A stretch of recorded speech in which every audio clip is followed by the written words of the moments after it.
Esta es la primera parte de un conjunto de 2 videos de todo lo que debes de saber acerca del SIDA. Espero que sea de tu agrado.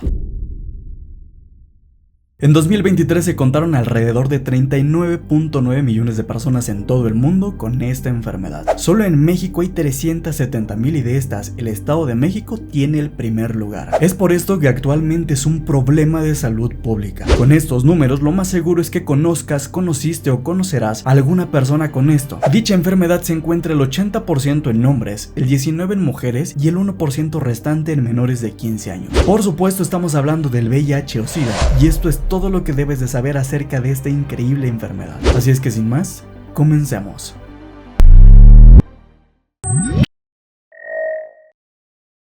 Primero, ¿de dónde proviene el VIH? De acuerdo con el CDC, la infección del VIH en seres humanos provino de un tipo de chimpancé en África Central. El patógeno probablemente pasó de los chimpancés a los seres humanos por medio de la sangre al comer su carne. Los estudios muestran que esto pudo haber pasado a finales del siglo XIX, y la versión del virus que presentan los chimpancés se llama virus de inmunodeficiencia símica.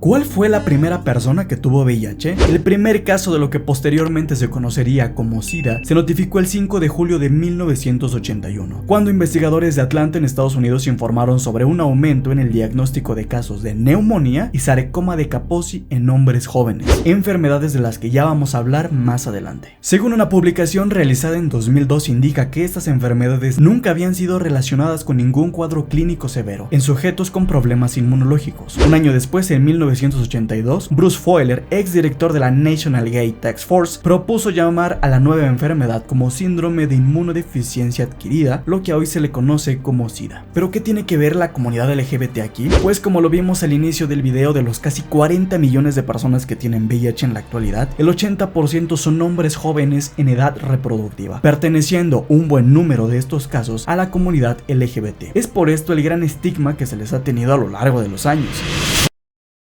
¿Qué se ha hecho para controlar el SIDA? En 1984, los expertos identificaron al virus responsable del SIDA y lo llamaron virus de inmunodeficiencia humana, VIH, el cual puede transmitirse por sangre o bien por vía sexual. Al siguiente año, en el 85, se desarrollaron los primeros testeos para detectar anticuerpos contra el VIH y comenzaron a evaluar los productos de la sangre en Estados Unidos y Japón. Además, los investigadores demostraron que la transmisión también se produce entre personas heterosexuales, lo que dejó el mito atrás de que esta es una afección que solamente perjudica a personas homosexuales o bien hemofílicas. Fue hasta 1996 cuando se demostró la eficacia de la terapia antirretroviral altamente activa, también conocida como HAART por sus siglas en inglés, que pronto se convirtió en la terapia estándar para el VIH. Tras esto tuvo una rápida y firme disminución en la mortalidad y de las hospitalizaciones por SIDA. Esto tuvo como consecuencia los increíbles números que vimos al inicio del video. ¿Cuándo se conmemora el Día Mundial del SIDA? En 1988, durante la cuarta Conferencia Internacional de SIDA en Estocolmo, se estableció el 1 de diciembre como Día Mundial del SIDA. En 2022, el eslogan de la campaña establecido por el Programa Conjunto de las Naciones Unidas sobre el VIH o SIDA es Igualdad Ya. La página se encuentra disponible en la descripción de este video en YouTube. Pero, ¿qué es el VIH o el SIDA? El VIH o SIDA es una enfermedad crónica e irreversible, la cual provoca un deterioro progresivo en el sistema inmunitario que altera o anula su función con la consiguiente inmunodeficiencia.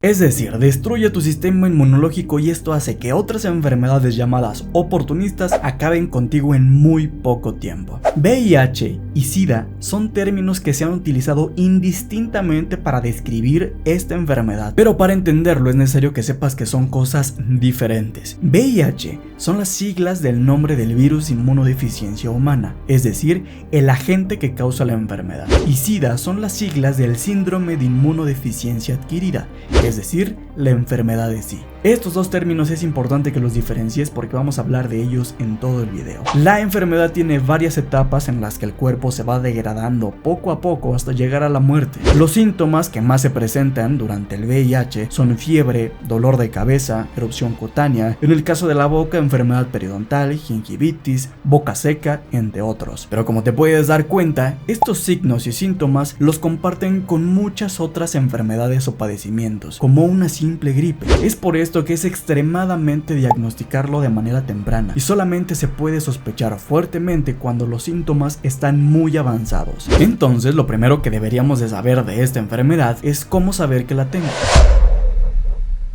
Lo primero es reconociendo que eres una población de riesgo. Antes se tenía la idea de que las personas homosexuales eran los primeros medios de contagio para el VIH, principalmente por la popularidad que llegaron a tener algunos cantantes y famosos que tenían la enfermedad, pero ahora se sabe que no es así. Freddie Mercury, por ejemplo, tenía conductas que lo hacían ser una población de riesgo, ya que tenía encuentros sexuales con personas que acostumbraban a tener relaciones sexuales con varias personas que eran una población de riesgo. Pero entonces, ¿qué es una población de riesgo para el VIH? Como su nombre lo indica, son personas que están muy cerca o en contacto con la enfermedad. Compartir agujas, jeringas u otro material de inyección te hace ser una población de riesgo. Lesionarte con objetos punzocortantes de personas con VIH en caso del personal de la salud te hace una población de riesgo. Recibir una transfusión sanguínea en personas con VIH te hace una población de riesgo. Tener relaciones sexuales con varias personas sin protección te hace una población de riesgo. Tener relaciones sexuales con personas que trabajan en el sexo servicio te hace una población de riesgo. Tener relaciones sexuales con personas desconocidas te hace también ser una población de riesgo, entre otras muchas más. Como te puedes dar cuenta, muchas situaciones te pueden llevar a ser una población de riesgo para tener VIH. Por esto es un problema de salud pública, porque hay muchas maneras de adquirirlo, hay muchas personas que lo tienen y todavía más personas que no saben que lo tienen. Por ello debe de saber cuáles son los medios de contagio. Según la evidencia actual, el virus del VIH puede transmitirse principalmente por 5 sustancias: sangre, semen, leche, secreciones vaginales de alguna manera y fluidos corporales que contengan una concentración viable de elementos celulares. Y esto puede incluir también la saliva. Recordando que la saliva no se consideraba como un medio de contagio, pero ahora esto podría cambiar, aunque esto último aún sigue en investigación, pero sinceramente yo ya no me daría beso de 3. Esto es lo que tiene la evidencia actual según la información de la ONU en 2024.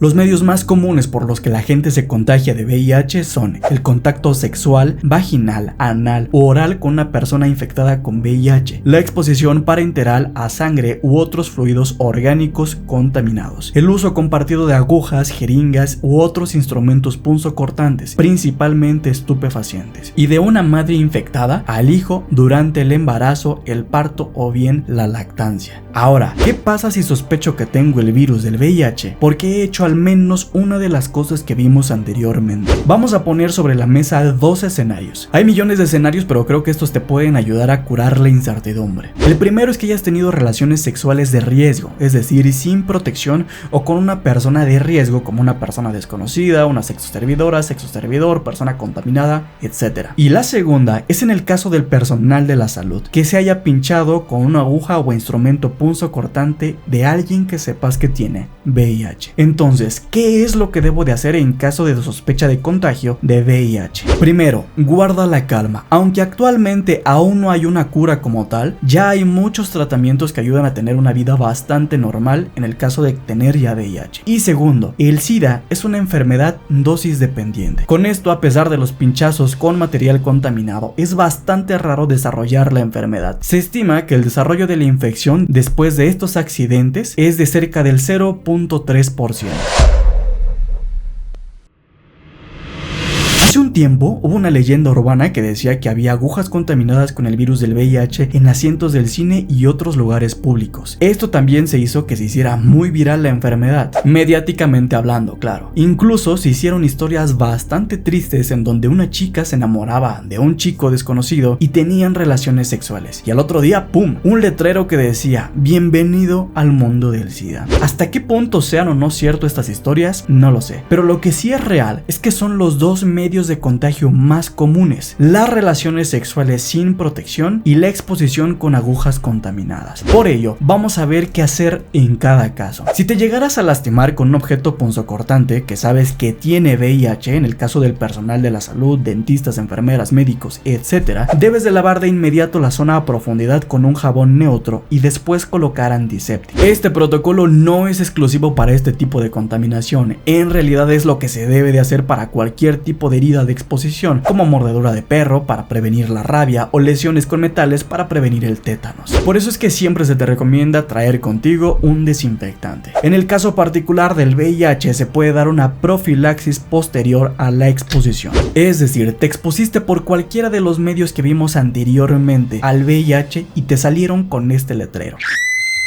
Las normas del Servicio de Salud Pública de Estados Unidos recomiendan una combinación de 2 análogos nucleósidos inhibidores de la transcriptasa inversa durante 4 semanas para exposiciones habituales, como el pinchazo de una aguja en el caso del personal de la salud, o una combinación de 2 análogos nucleósidos inhibidores de la transcriptasa inversa más un inhibidor de la proteasa durante 4 semanas para exposiciones complicadas o bien de alto riesgo, es decir, relaciones sexuales, transfusiones sanguíneas, uso compartido de agujas, etc. Para más información, consulta a tu médico de confianza. Escucha esto porque es importante. Las investigaciones realizadas hasta la fecha en personal dental o personal de salud no han demostrado algún caso de infección por contacto ocupacional con sangre, saliva u otros instrumentos contaminados. Los casos conocidos de odontólogos, higienistas, asistentes dentales, técnicos de laboratorio, enfermeros, médicos infectados por VIH corresponden en su mayoría a individuos que pertenecen a los grupos de riesgo para adquirir esta infección. Ahora imaginemos que todo lo que vimos anteriormente pasó hace tiempo. Has dejado esa vida de excesos atrás y descuidos en el pasado y ahora ya eres un ser de luz. ¿Cómo saber que en ese tiempo me contaminé con el VIH y ahora ya tengo SIDA?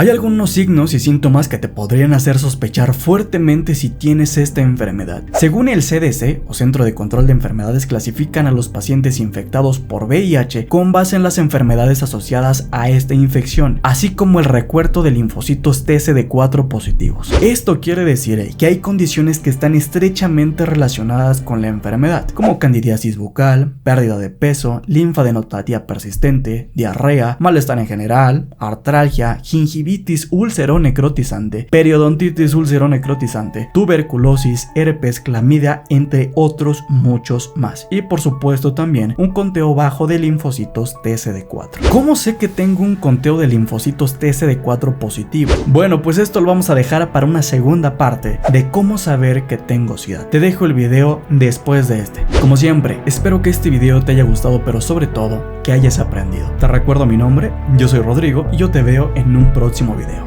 Chao.